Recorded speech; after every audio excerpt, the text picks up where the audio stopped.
안녕하세요. 잘하는 공부, 잘 나가는 공부방 잘공입니다. 자, 오늘은 여러분들과 함께 내 공부방, 내 교습소, 내 학원의 이미지를 정착시키려고 할 때 제일 처음에 해야 할 일에 대해서 한번 이야기 나눠보려고 합니다. 어느 학원이든 어느 교습소든 어느 공부방이든 그 나름대로의 이미지가 있거든요. 그 이미지를 무엇으로 하실 건지 먼저 정착을 하셔야 되겠죠. 만약에 내 공부방, 내 교습소, 내 학원의 이미지가 부드럽고 친절하고 자상한 이미지를 가질 건지, 아니면 공부방과 교습소, 학원의 이름이 좀 야무지고 꼼꼼한 관리를 하는지, 또는 내 공부방, 내 교습소, 내 학원이 좀 빡센 학원, 아주 철저하게 학습을 시키는 그런 공부방, 교습소, 학원인지 어떤 이미지로 가야 할지 먼저 고심하시고 그 이미지대로 내가 정착시키는 그 과정이 필요하거든요. 그런데 공부방, 교습소, 학원을 운영을 할 때 이 공부방, 교습소, 학원이 제대로 가르치는 학원인지, 꼼꼼하게 관리를 학원인지, 그리고 학습에 대해서 어느 정도 아이들을 제대로 파악하고 있는지, 첫 번째로 그 학원의 이미지를 파악할 수 있는 건 그 공부방, 교습소, 학원에 다니는 아이들의 교재를 보면 그 학원의 이미지, 그 학원에서 아이를 어떻게 관리하고 어떤 식으로 학습을 하고 선생님의 스타일은 어떤 식인지 금방 파악이 되거든요. 그 공부방, 교습소, 학원이 어떤 이미지로 아이들을 관리하고 어떻게 아이들을 학습을 시키는지 알 수 있는 건 그 공부방, 그 교습소, 그 학원에서 사용했던 교재를 보면 이 선생님의 스타일이 어떤지 딱 알 수가 있고, 공부를 가르치는 학습의 스타일, 그리고 어떻게 관리를 하는지 딱 알거든요. 그럼 그 학원에서 썼던 교재만 봐도 이 학원은 이렇게 아이들을 가르치는구나. 이 공부방은 이런 식으로 아이들을 케어하는구나.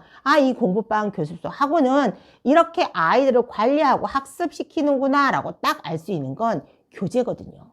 그래서 여러분들께서 여러분 학원, 여러분 교습소, 공부방만의 좋은 이미지, 꼼꼼하게 관리하고 있고 학습을 세심하게 그리고 아이들과 함께하고 있다는 걸 어필할 수 있는 부분은 교재예요. 그래서 아이들을 공부를 가르치실 때 내 공부방에 있는 아이들이, 내 교습소에 있는 아이들이, 내 학원에 있는 아이들의 그런 교재를 꼼꼼하게 잘 보시고 허투루 보시면 안 된다는 거죠. 저는 상담할 때 다른 학원에 다녔다가 저희 공부방에 오는 아이들을 상담할 때 꼭 그 전에 다녔던 교재를 가지고 오라 하거든요. 그럼 그 교재를 가지고 오면 그 선생님이 가르치는 공부 스타일도 알 수 있고 그 선생님의 성격이나 성향이나 어떻게 학습을 시키는지 학습 방향도 금방 파악이 되더라고요. 그런데 가끔 교재를 가져와서 이렇게 봤을 때 아이들이 교재를 이렇게 보면 낙서하고 그림을 그리고 아이들이 막 책이 이렇게 찢겨져 있고 이런 걸 봤을 때 이 아이는 학원에 다니면서 집중을 잘 하지 않는구나.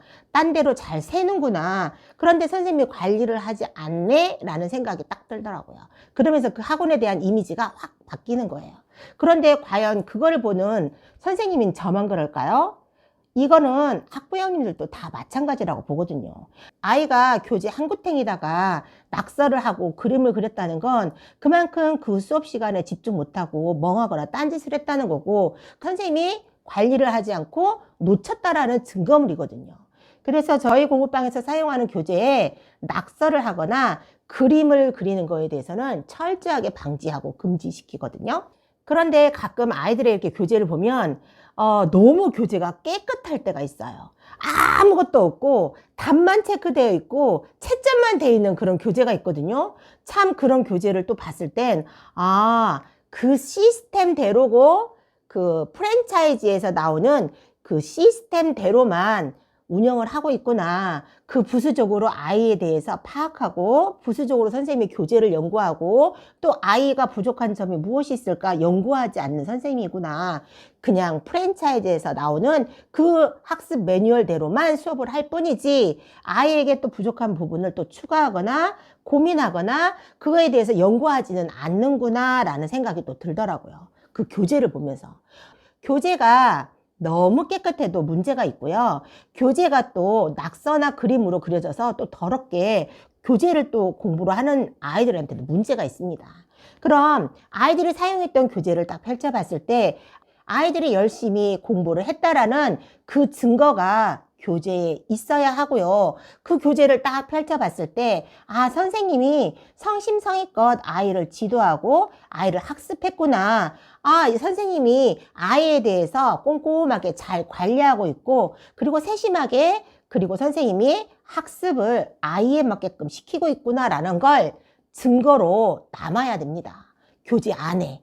그래서 교재를 딱 펼쳐봤을 때, 그 선생님의 스타일, 그 선생님이 공부하는 방향, 그 선생님이 아이를 얼마나 관리하고 꼼꼼하게 지도하는지 교재에 딱 피면 나올 정도의 증거가 남아야 합니다.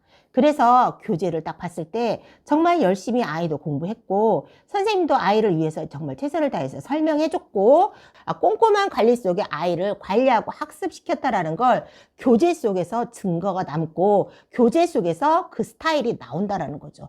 그래서 항상 선생님께서 공부방, 교습소, 학원을 운영하실 때 아이와 학습하실 땐 교재에 꼭 설명을 간단하게 남아 써주셔야 하고요. 아이가 문제를 풀 때도 꼼꼼하게 풀었는지 그냥 대충 때려 맞히는 식으로 풀었는지 아이를 잘 세심하게 관찰하고 지도할 필요가 있습니다.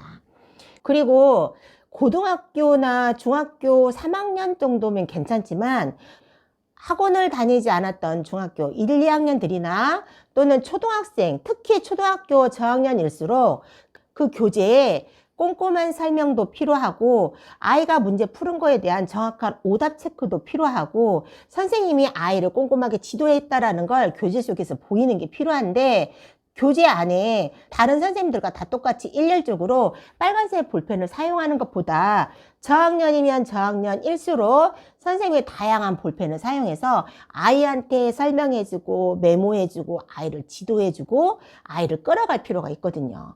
왜냐하면 빨간색으로 이렇게 설명을 하는 것보다 여러 가지 색을 다양하게 사용해서 아이에게 설명을 하면 그 색깔이 가지는 특유한 집중력과 중요도에 따라서 색깔을 다르게 사용을 하면 아이들이 그 선생님이 해주는 메모를 보고도 금방 습득하고 또 아이들이 또 집중을 잘 할 수 있거든요.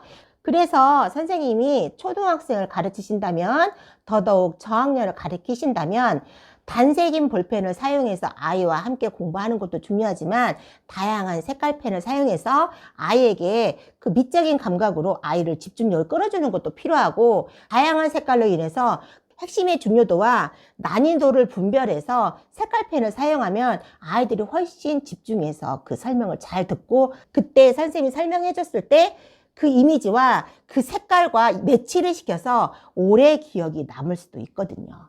그래서 저는 항상 이렇게 내 몸에 이렇게 볼펜을 장착을 시키거든요. 가장 중요하고 설명이 많았을 때 이렇게 주황색 볼펜을 사용하기도 하고 또 이 주황색 볼펜에 또 부수적인 설명이 들어갔을 땐 이렇게 핑크색 볼펜을 사용을 해요.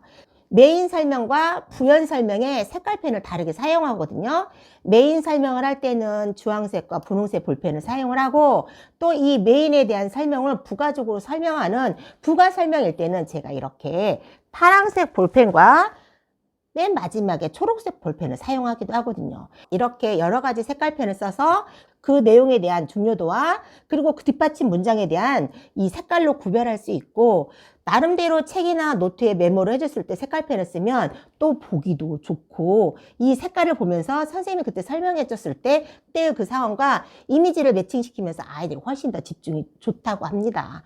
그래서 여러분들께서도 아이들을 지도하실 때 교재를 꼭 꼼꼼하게 잘 관리하시고 교재 속에서 아이가 집중해서 공부를 한 그 과정을 꼭 적으시고 선생님이 부연 설명, 보충 설명할 때는 이렇게 다양한 볼펜을 사용해서 아이에게 집중도 있게 설명을 하시고 그리고 이 설명한 부분에 대해서 꼼꼼하게 정리를 해 내려가시면 차후에 이 책을 펼쳐봤을 때 아, 이 학원, 이 교습소는 정말 꼼꼼하고 정말 세심하게 아이를 잘 지도하고 있구나라는 이미지가 확 들거든요. 그래서 그 공부방, 교습소, 학원의 이미지를 만들 수 있는 첫 번째 길이기도 해요. 그래서 저는 아이들의 교재를 보면서 그 학원의 이미지, 그 학원 선생님의 스타일, 그 학원의 학습 방향을 금방 파악하거든요. 그런데 저뿐만 그러겠습니까? 다른 학원, 다른 공부방, 다른 교습소에 있는 선생님들도 이 교재를 보면서 그런 파악을 하고 있지 않겠습니까? 미처 그 부분에 대해서 생각을 못 하신 분이라면 제가 오늘 말씀드린 영상을 한번 되씹어 보시고 한번 적용해 보시길 바랍니다. 이렇게 내 공부방의 처음 이미지 시작을 아이들의 교재 관리로부터 꼼꼼한 메모로부터 다양한 색을 사용해서 아이들의 집중도를 끌어주는 그 단계부터 시작한다는 걸 잊지 마시고 활용해 보시길 바랍니다.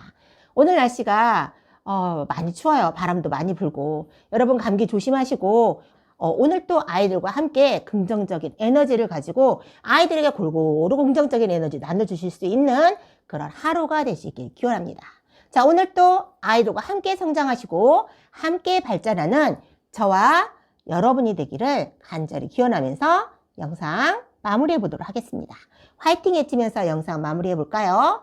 자, 오늘도 화이팅!